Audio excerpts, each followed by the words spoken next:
Okay, Aaron, what happened this weekend at your house? So he was in the bathtub, and I don't know. Apparently, he doesn't remember it at all, and he kicked off the handle of my shower. So, yeah. Anyways, was he taking a he was taking a bath, I presume, in the middle of the party? I don't know if there was water involved or lube involved. I don't know what was involved, but the bathtub and anyways, it was a successful Halloween party. So sounds with many daddies, like unfortunately, commission the ass and I we both we're not there, but sounds like a lot of daddies were. It's kind of an exclusive list and.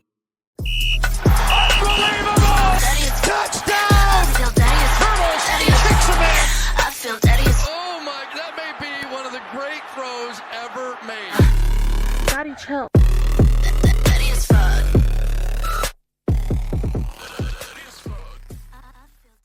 Well, Daddies, it's as we're recording this, it's the 30th. Tomorrow's Halloween. Happy Halloween! Again, I had a wonderful Halloween party, and I was Willy Wonka.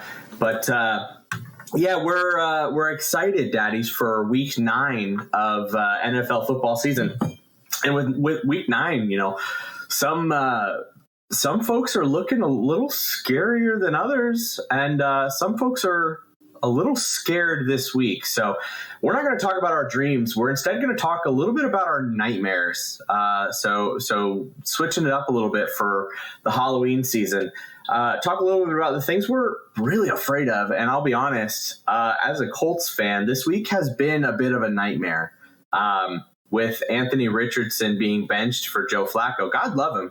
I love Joe Flacco, but this benching is kind of out of left field with Anthony Richardson only having 10 starts. And I don't know if anyone else is seeing these, but on social media, a bunch of Colts players are coming out and talking about their feelings about this, the benching. And it really feels like it was not communicated well. And Shane Steichen actually just came out and doubled down. This is not a temporary move. This is moving forward. Joe Flacco is the starter, and Anthony Richardson needs some time to sit and learn behind a vet. So Colts franchise is a little scary right now, and I think that they're aiming to try to make a playoff run, but I don't think that this is going to really honestly help it that much. So what really had me spooked last week was watching how it's so I don't think I'm that flawed in saying that Illinois' football team is not that bad. I talked about it on here last week. Sorry, Michigan. You guys are just apparently that bad as you have Oregon coming up. We had a big win last week. I'll take it. Little bro, give me a little bro,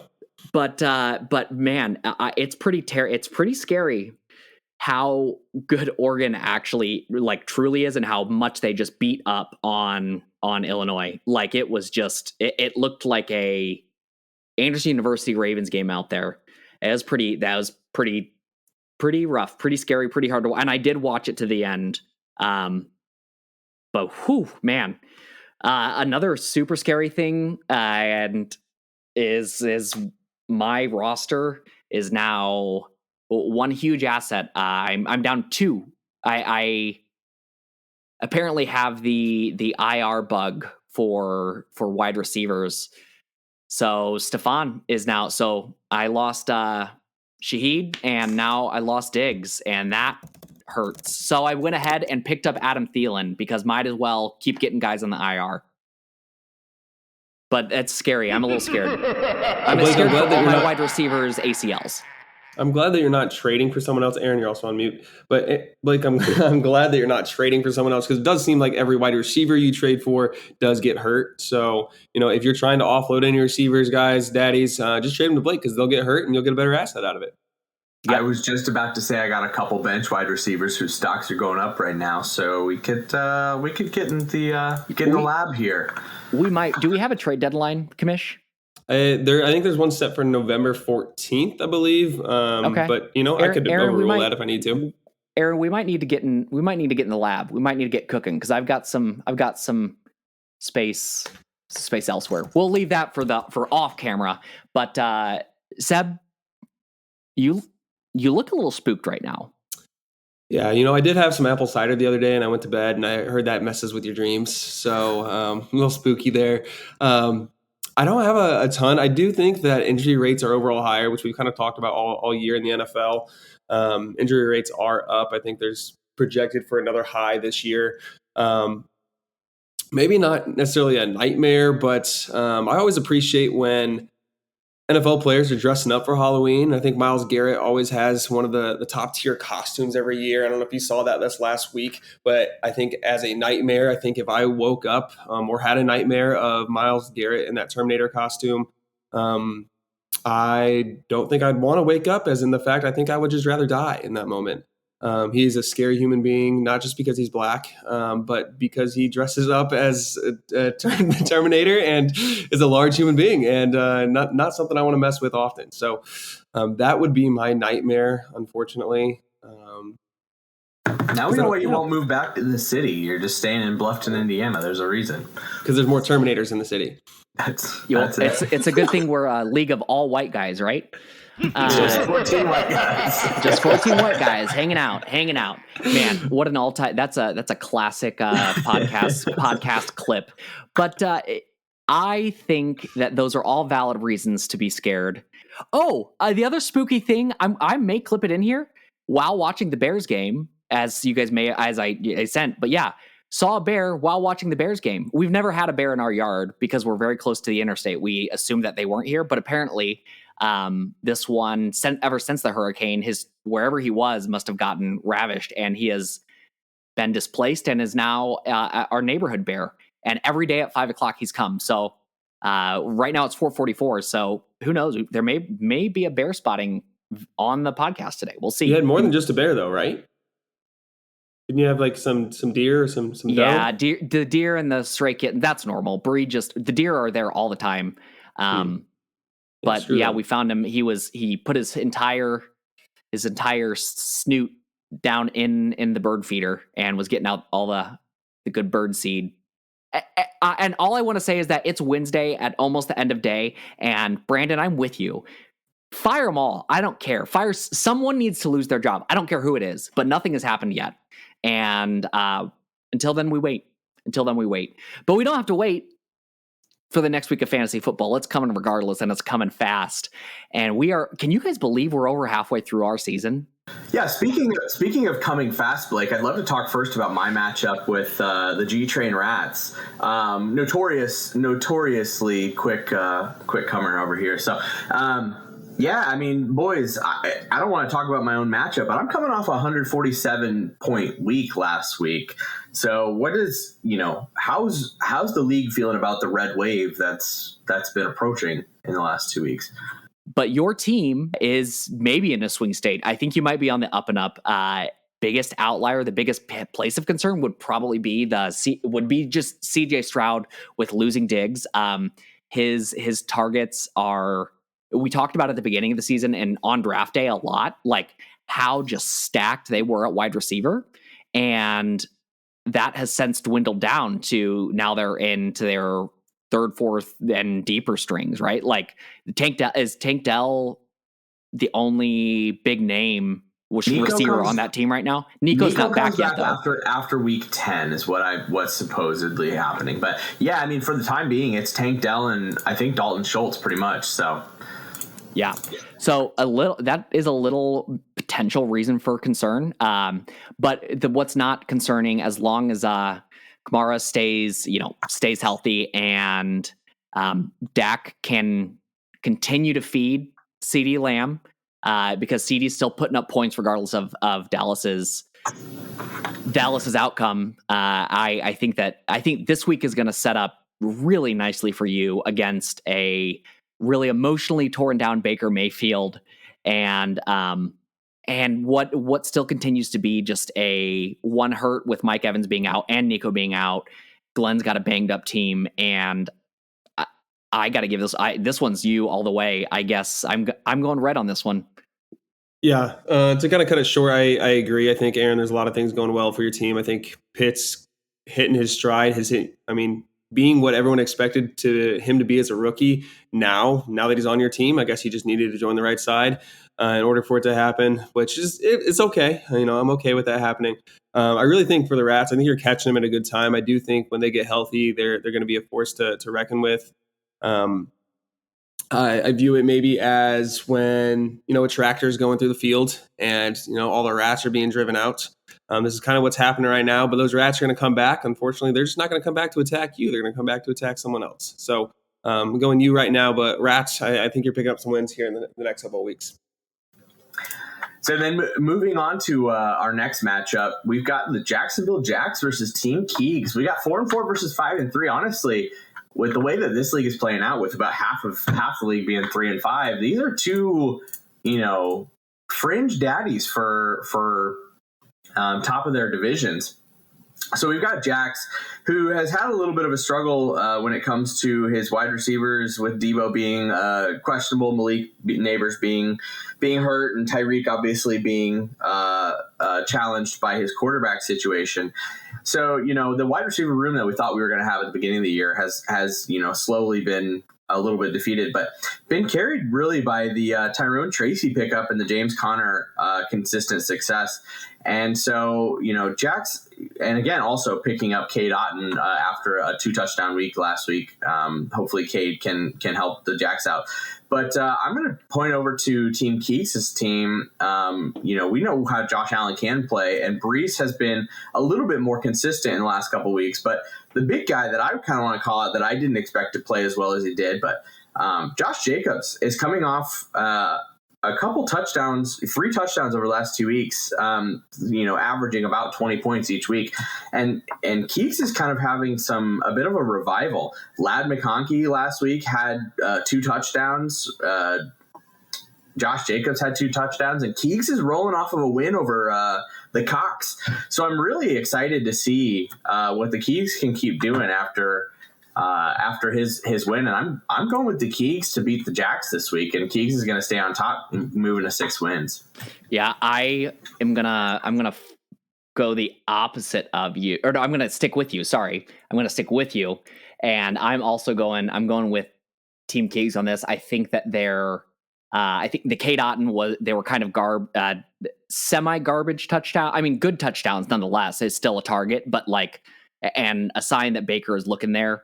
But just looking at the tight ends, and Neighbors dropping easy passes, and while Tracy is the number one, he is still splitting some shares here and there, and doesn't seem to be getting any kind of pass game utilization. And I think that is as ultimately a downfall with the rest of his running back core going up against some difficult. What we got him against. James Conner against Chicago, not great. Better on the throw if you're going to go to the air against the Chicago D.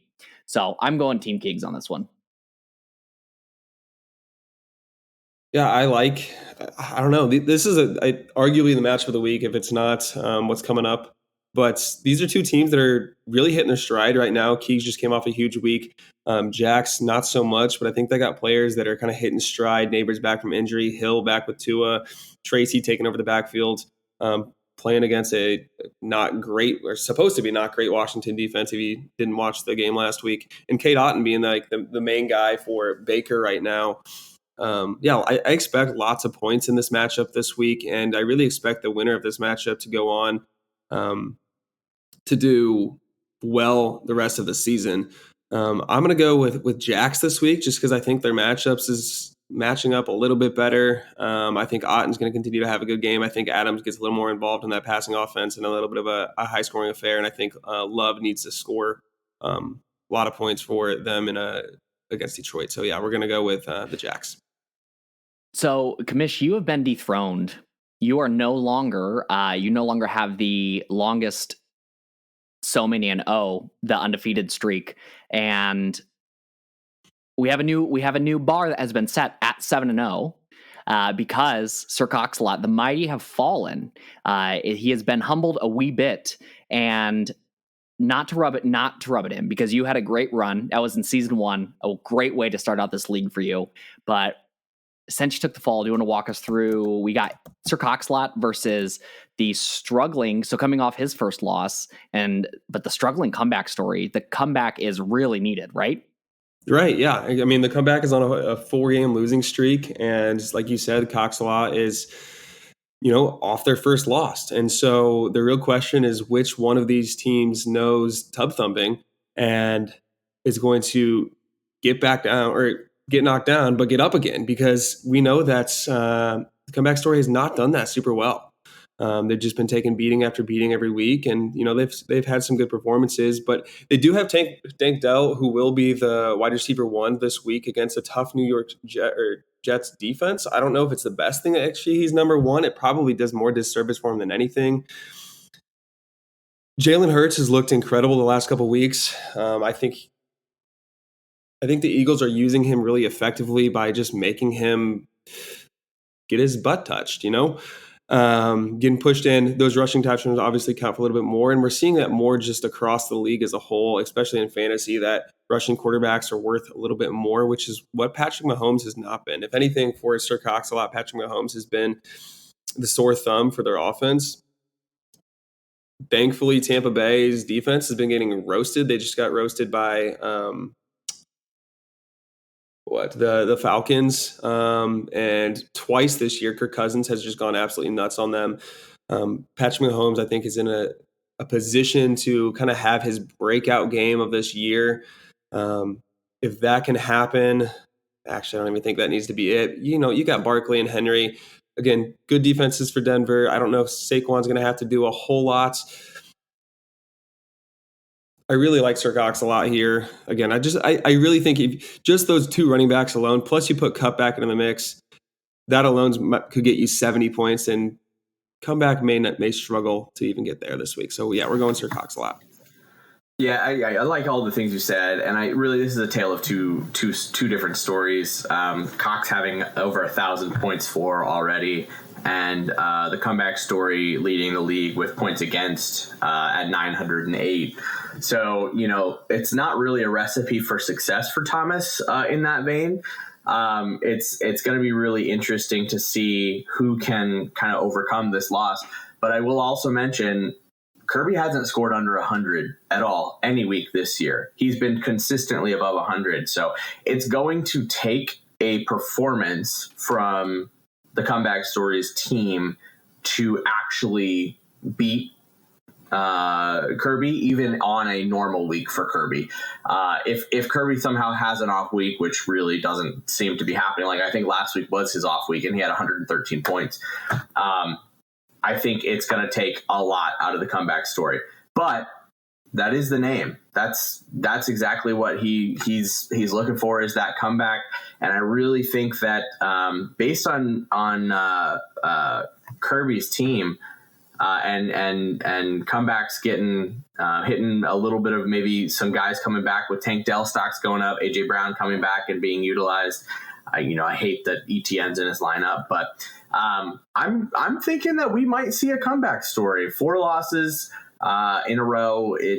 He's due. So it's not likely, but I'm gonna say it might be an off week for the Cox, and we're gonna see 2-game losing streak out at Kirby, and the comeback story can finally make a little bit of a comeback. This might be the first time that us 3 have been on giving predictions that we have the majority that are going to be going against Sir Cox a lot, because I'm with you. And what really drives me, to keep it quick, what really drives me is one, for Sir Cox a lot, the Cooper Cup with Puka being back, and just shared. It looks like they are sharing the love down there in LA, and I think that hurts the overall value that Cooper Cup brings as being off of IR. And that being said, I think that when I look at the running back and I see Saquon playing Jacksonville, I think optimistically, but Jalen Hurts has been greedy with the tush push and getting some touchdowns himself. I think the Jalen Hurts, AJ Brown stack outscores the running back core of Sir Cox a lot. I'm going comeback story. This would be a big way for him to come back truly after a 4-game losing streak, being 3-1, and then having that 4-game losing streak to topple the 7-1 guy with all the points would be pretty big for him. Yeah, really. I mean, we'll talk a lot about these 3-5 teams, but if some of these 3-5 teams don't pick up a win this week, it really puts them behind as far as having a chance for the playoff push this year.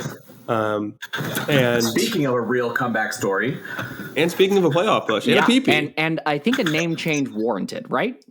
I think a name change might be warranted for this next matchup, especially if he wins this week. Especially if he wins this week. And like we just said, we're going to talk playoffs next week a bit. But right now, any of those 3 and 5 teams, you guys are not out of it by a long stretch. And one shock is that Vic has kind of put himself back in the conversation a bit. And that, again, is really because of one man, if you look at it, and that is Lamar Jackson. And he's facing up against, who he was just here for beer. And it sounds like on Saturday he was just there for the beer. Honestly, this might be the closest unexciting matchup this week. I think it really like there's not a lot going on. Star power across the board. The two biggest call outs I think would be Lamar and then Jonathan Taylor.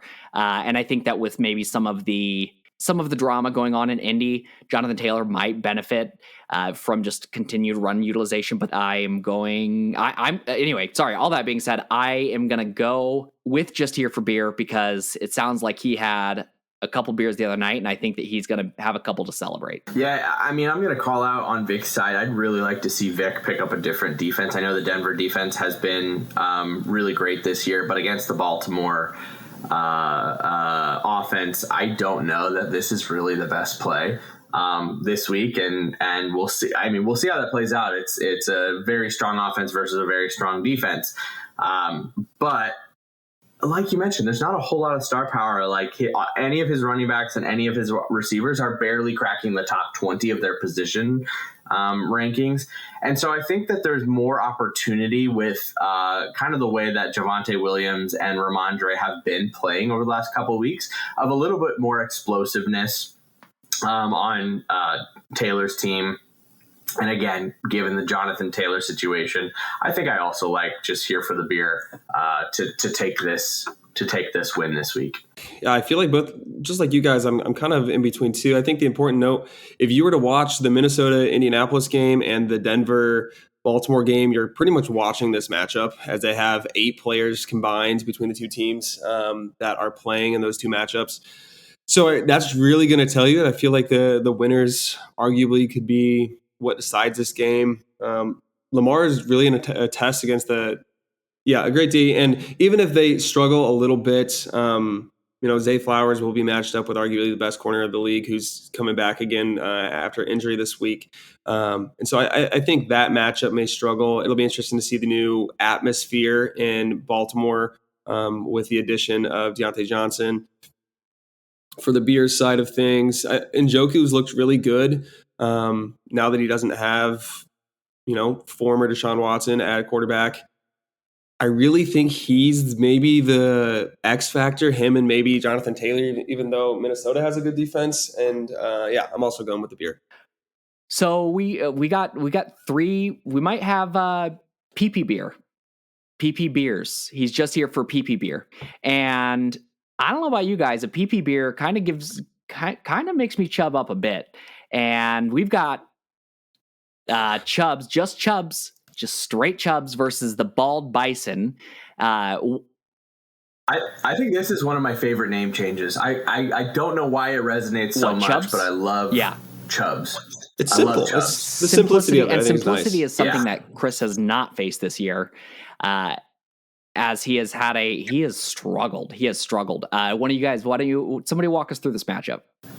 Just kind of a series of unfortunate circumstances to lead Chris to this position. He just has not seen production from really anyone that he kind of expected to. But I do think that we're in a position now to start seeing some success with specifically Nick Chubb coming back. And Nick Chubb looked relatively decent last week. He got 16 touches, I believe, and actually had some production, and I think it's only going to get better week over week. So what I was worried about was whether or not he was going to come back and actually be able to have a workload, be able to look the same. And I won't say that I've seen the same Nick Chubb yet, but the fact that they're trusting him with that many touches feels really good for the outlook for Chubb.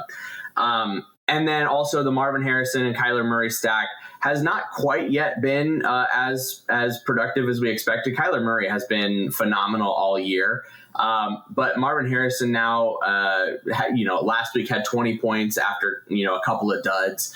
And I think that's what we're going to start seeing again, is him going for 6-7 catches, 80 yards. And honestly, he scores a touchdown almost every week when he's playing decent. So I think that the stack is going to start to look pretty good. Now, when it comes to Olave, without Derek Carr, he's honestly kind of a worthless piece. And even with Derek Carr, he was kind of a worthless piece. And I kind of feel the same way a little bit about Rachaad White. So it's a really interesting team on Chubb's side. I don't feel he's in as bad of a position, but again, he's sitting at the bottom of the league in points scored. On the other side, the Bison have really been thriving off of the Kirk Cousins balling out and DeAndre Swift having a couple of really awesome weeks. And I picked up Roschon Johnson right as soon as DeAndre Swift was shitting the bed, in hopes that I was like, yeah, I got another running back one coming in off the bench. But since then, he's scored at least one touchdown every week, and he's putting up, damn near 100 yards and then like 30 yards receiving every week. So he's been consistently around 20 points for the last couple of weeks. Again, Tucker Kraft has been a stellar tight end pickup for the Bison. He's been, I want to say he's like, over the last 5 or so weeks, he's like tight end one. He's been scoring phenomenally and putting up a touchdown most weeks. So I really like the look of the Bison team with the Mooney Cousins stack, with honestly with Amon-Ra St. Brown, and I think I got to go with the Bison this week. Although I think this could be a close matchup, I think the Bison are going to pull away. And Chubbs is unfortunately going to stick at the bottom of the standings. Yeah, you mentioned tight ends in there, and I think that this might be, as far as having a tight end on the bench, which we don't see a whole lot of bench tight ends, but two great tight end options here for him, and that is potentially going to pay dividends when you're sitting Sam Laporta, who had a great touchdown last week and is still putting up at least above average. He's still at above average numbers. That's got to feel pretty good. You also called out DeAndre Swift, and it seems you're right. Like, he has been getting a lot more utilization as Caleb Williams gets going. It opens up the running game so much more for them. But Caleb has had really slow starts, and he seems to be struggling to get into the flow of the game, and they're really relying heavily on Swift in those opportunities too to keep the Bears in it. And I say all of that, and I actually like Bald Bison in this one, but I'm Chris needs he needs a win if he wants to, and a win would put him in a semi-competitive spot here. So that being said, Boylan, I'm gonna pull for you, and that I think Marvin Harrison and Kyler get it going this week, unfortunately against the Bears, because that's about how things have been going for us. Yeah, I like both of those. I think, great analysis by both here. A couple notes I want to say. Aaron, you did say Chubb's getting a lot of touches, touching the Chubb a lot. So I just thought that was a good comment. And then Blake, I liked your comments on just the tight ends. Last week was National Tight End Week, and we did have an NFL record of 16 tight ends scored by tight ends last week, which was fantastic. I think every week they should. Let's have a kicker week. Let's have a running back week. Let's have a left tackle week. See how many left tackle touchdowns we can get. I think that would be something that would be exciting. But, can't all get what we want. Both these teams, interesting matchups. I think the where it does come down to, and you guys touched on it a lot, was the Kyler Murray, Marvin Harrison connection. I think they do play well this week. I do expect a little bit of regression from last week, but I think they do well against the Bears defense. Interesting that neither one of you talked about the new quarterback situation going on with Joe Flacco and the Colts, because I do think that's going to have a big benefit on Michael Pittman. I think Michael Pittman's going to have a year that maybe not what we saw last year from him, but he's going to have a much better year than he's been having. Josh Downs has looked great in Indy, but I think Michael Pittman could play really well this week. Minnesota's defense is tough, but I think he might be the difference maker. So I'm going Bald Bison here. You know who else needs a win? I do. Peyton could use a win yeah. as he had a horrendous start. And now it seems like Peyton's come up on the upside of our trade as Shaheed is out. And man, that hurts. And I think I'm contemplating a name change back, because ever since I've been the Hurricanes, I do hate Hurricanes now. And I'm starting to hate my own team for a plethora of reasons. But yeah, how you feeling? What do you guys see here before I? Yeah, I do think you and Peyton have kind of switched spots as far as the owners of the Suicide Pact. Peyton kind of got the group together, and it's kind of the thing where he puts in a lot of effort to make something happen, and then he says, "Hey, Blake, take this." And it seems like, as much as you're hating your own team, you might be someone that jumps in that pack as well. I am curious, though, I would like some appreciation if Peyton could point out on the map where Tarkington is. Sometimes I just wonder where all these crawdaddies are and where exactly Tarkington. It's the neighborhood that he lives in. No, I don't like neighborhoods. I want the city. I really think before even touching base on these teams, I'm interested to see the crap talk that happens between these two teams throughout the week. I think that could be the real highlight of this matchup, with Peyton and Blake going head to head here. Both notorious for being really active and being really fond of their team, especially Tarkington as of late. So excited to see what happens.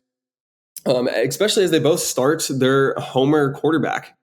Something else I wanted to note as well. I think in fantasy, you tend to root for your starting quarterback, right? Like that is the team you start to care about most. I feel like I've been a Commanders fan all year for some reason. It's like, oh, because I have Jane Daniels. And then you see, Colts fans pick up Colts quarterbacks. And I feel like there's a trend often, not that it always happens that way, or that's the team you end up rooting for a little bit more. So curious your thoughts on that in a little bit, but let me get in the breakdown quickly. Tank Bigsby's been incredible for Jacksonville. We'll see what that looks like when ETN really comes back, but he's been really rock solid. I see him continuing to be more of a timeshare maybe than that projected point total. Joe Mixon's looked really good. I think they may lean on him this week again against that Jets defense. Still yet to be seen what Garrett Wilson and really what Amari Cooper look like. As they're either a new piece or new pieces into both of those offenses. But thankfully, Amari Cooper is playing the Miami Dolphins, who their defense, while they have some pretty good corners, they're still letting up a lot of points, and it could potentially be a shootout now that Tua is back. Mark Andrews looked like the Mark Andrews of old. And it looks like Blake has gone away from Isaiah Likely, unfortunately. Jake Ferguson's great for him over there, but Mark Andrews has looked really, really solid. Puka Nacua.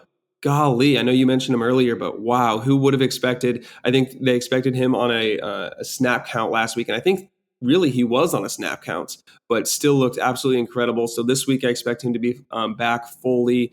Look for him to get a little bit even more involved next week. That offense looks incredible. I really think that those Rams receivers could still end up the top 10 in the league as wide receivers, even after being out as long as they were this year. Blake, on your side, starting Caleb Williams. Hopefully he's able to do a little bit against Arizona because he was not able to last week. It's just interesting how that offense uses him week to week. I feel like one week they kind of let him go, and the next week they roll things back a little bit. David Montgomery's looked good, maybe not as good as Gibbs has since the injury, the little bit of injury to Montgomery, maybe a little bit more time to heal has been good. Drake London off week last week, but Dallas's defense is getting torched every week. Bijan is kind of that focal point of that offense, but Drake London is really the receiving aspect. We'll see if Kirk can connect with him again. Xavier Worthy, I'm not sure I'm super happy about there. That's, I think, the big question mark on your side. I think Kenneth Walker will play well. Jake Ferguson will play well. We'll see about Xavier Worthy. I think there's just too many question marks. Guys not at total health on your side, Blake, and so I'm going to go with the Crawdaddies here. Yeah, and I want to touch on two of these big running back not questions, but Joe Mixon on the Crawdaddies side, I think honestly is one of the more impressive stat lines that I'm seeing across running backs. Is in the weeks that he's been healthy, he's averaging over 30 touches, over 100 yards, and one and a half touchdowns. He's had 4 weeks where he's been fully healthy, over 100 yards rushing in every one of them, over 20 points in fantasy in every one of them. So Joe Mixon being healthy is a scary sight. And then on the other side, David Montgomery, goal line running back for the Lions, but if you look at him the way that he's trending, he's losing touches each week. And Jahmyr Gibbs, this is kind of the same thing we fell into last year. The Lions have trended toward using Jahmyr Gibbs in the latter half of the season more and more. So it's not necessarily a positive on the other side for the Montgomery crowd. And I think he's starting to turn a little bit more into a goal line touch or touchdown dependent type of running back, because he has touchdowns in 6 of the 7 games he's played. The one he didn't, he had 6.5 yards. If he didn't have a touchdown last week, he'd have 8 points. Or sorry, he had 6.5 points. If he didn't have a touchdown last week, it's only 8 points. So again, I think that I'd like to watch David Montgomery's utilization. And in this matchup, I really think that the firepower is on the Crawdaddy side. So Hurricanes or Hurricane Knots, it's Hurricane Knot this week. So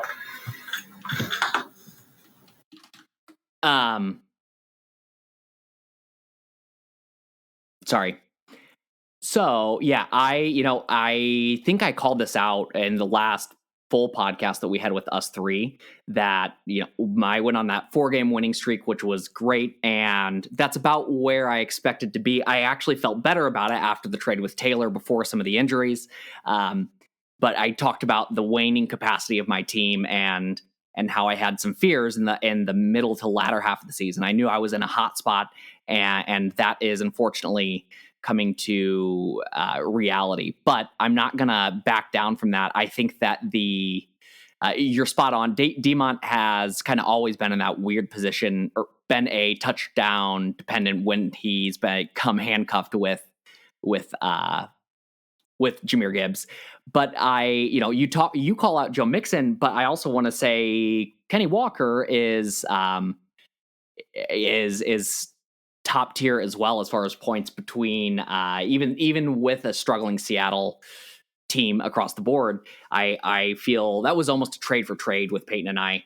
And the Puka Nacua scares me. I'm hoping that Amari is still struggling. Amari and Garrett Wilson, with the team changes, are still struggling to find their footing a bit, because that's what I need for my running back core right now.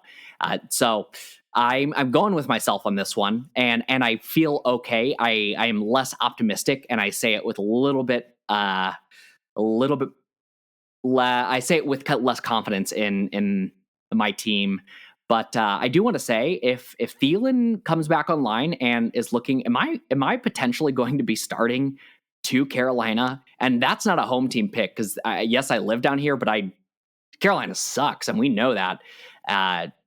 It's just something to watch out for. Could be interesting. I think that is Xavier Worthy. I agree with you also, Commish. I agree with everything you guys said, actually.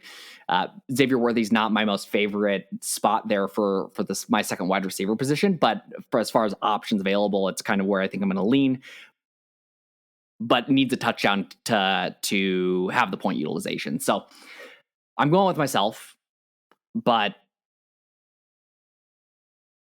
just because I have to back myself, I'm not going to let myself go 0-3. And I think that we could do it. I think we could have a good week. I think we could pull this together.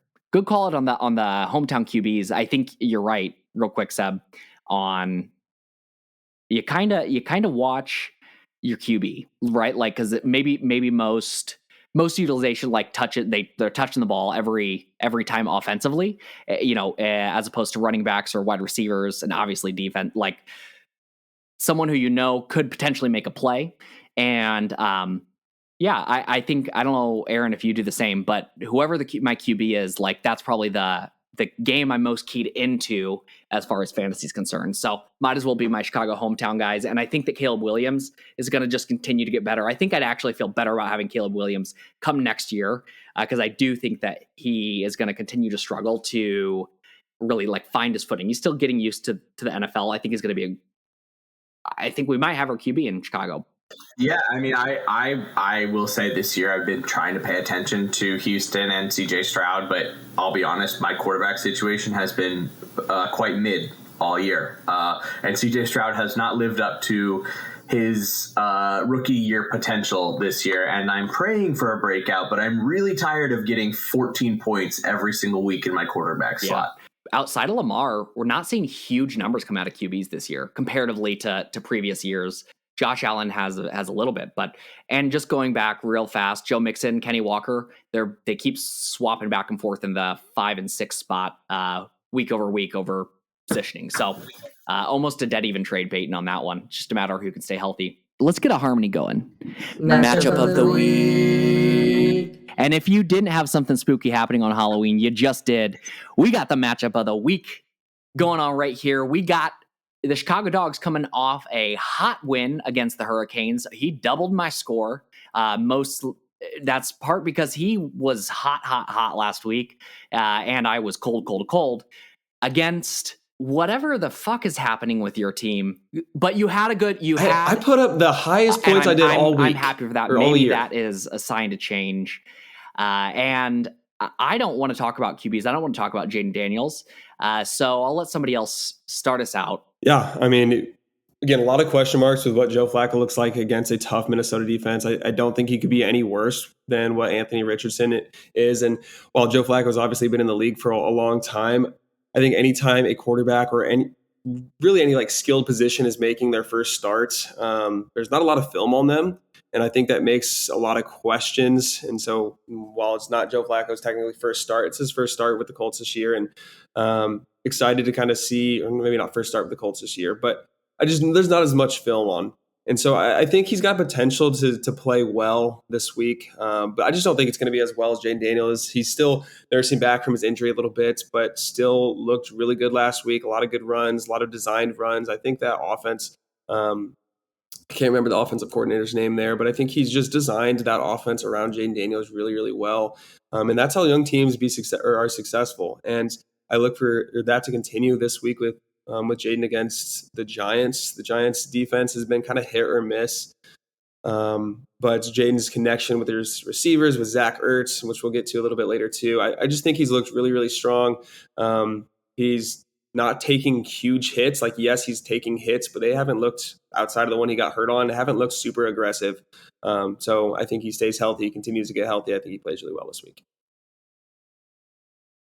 Great call. Completely agree with you. I want to look at the running backs here. We've got James Cook and Kareem Hunt versus Bucky Irving and Jahmyr Gibbs. I love Gibbs. Gibbs has honestly been an incredible performance. Both Commish and I are probably really happy with how our trade went because both of our guys have been rather successful. And as I mentioned before with the David Montgomery situation, I do feel like Jahmyr Gibbs is that guy right now in Detroit. However, James Cook has also been that guy this year in Buffalo, and he's coming off of a 26-point week last week. And I've been really impressed with how he's looked in Buffalo, and they've been less reliant on the pass than they have in previous years. And I will say I did not expect James Cook to be as efficient as he has been. And to be honest, I'm kind of calling the James Cook versus Jahmyr Gibbs matchup a wash. And this is an even line for me, in my opinion. And then we get to Bucky Irving versus Kareem Hunt. We all know that Bucky Irving has been kind of the guy moving forward in Tampa Bay, but he hasn't looked like the guy, though.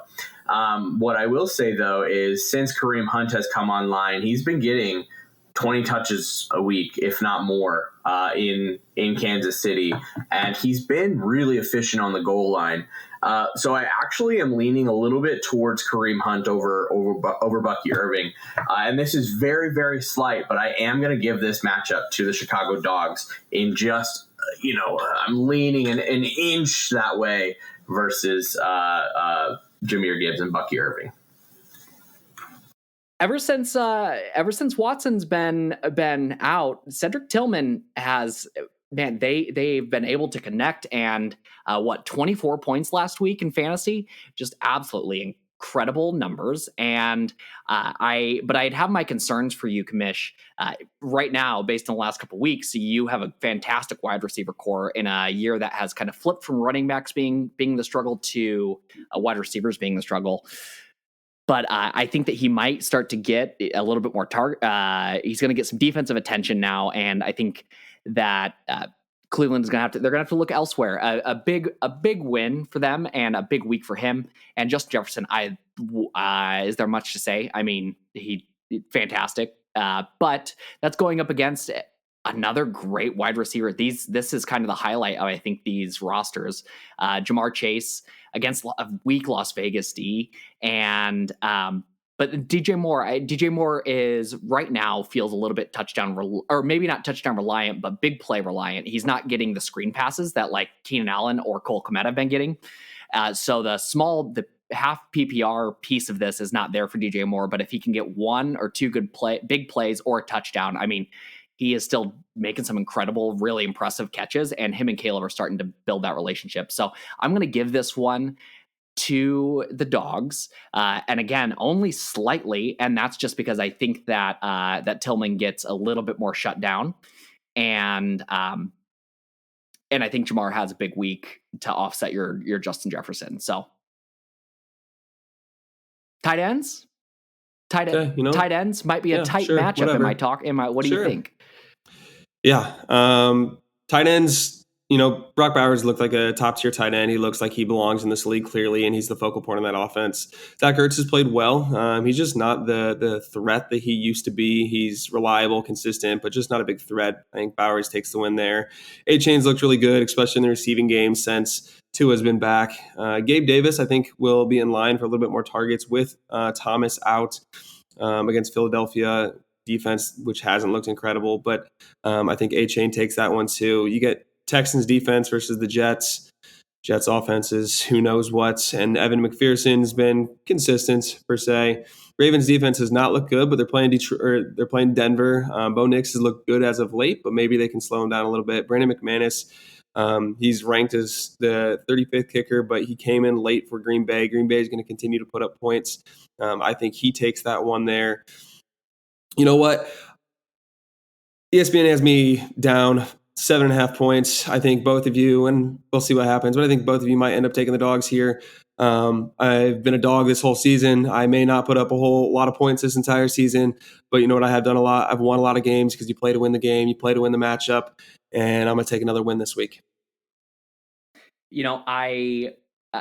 I'm really torn in this one. So this is, I don't know if we called this out, but this is the battle for first place. If the Dogs can win by points alone, he'll be in first place. He'll be tied on the record, but in our division, but that is, and we'll talk about playoffs next week. That's a key factor, winning the division, especially when you compare it to your division, Aaron, which is stronger, at least record wise.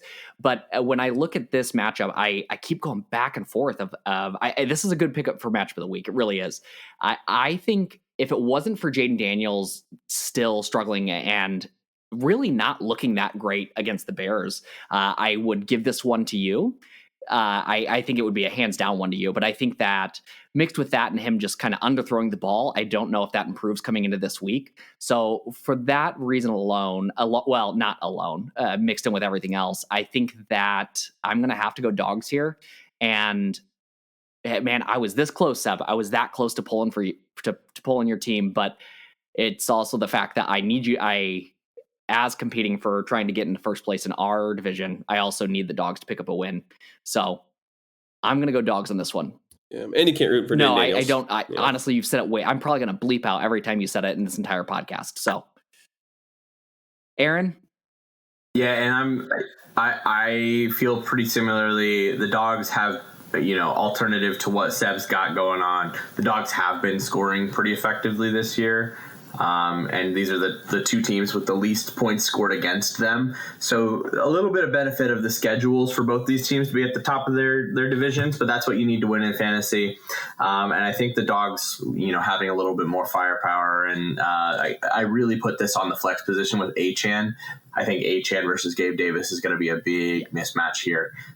And so I'm actually going to go with the Chicago Dogs to tie it up atop the out-of-townies this week. I think that's going to be a wrap. Next week, definitely you want to tune in. This week is this is kind of a moving week for people, and it's going to give us an idea of what the playoff picture might look like. So we're going to preview some of that next week. I'm excited about talking about that, and I'm excited to see what happens this week in the league. Honestly, what kind of feels like a big week It's gonna separate the daddies from the sons, the daddies from the little boys this week. Speaking of little boys, I gotta go take a piss. So, daddies, Stay we love you spooky. so much. I gotta take my little boy out. So, yeah, happy Halloween. Hopefully, no more scares this week, but we love you, and we'll look forward to some Week 9 results. Just kidding. No, you got Daddies, interrupted one last time. Love you, daddies. So I got it out All right, first. bye, daddies. Mwah. Mwah.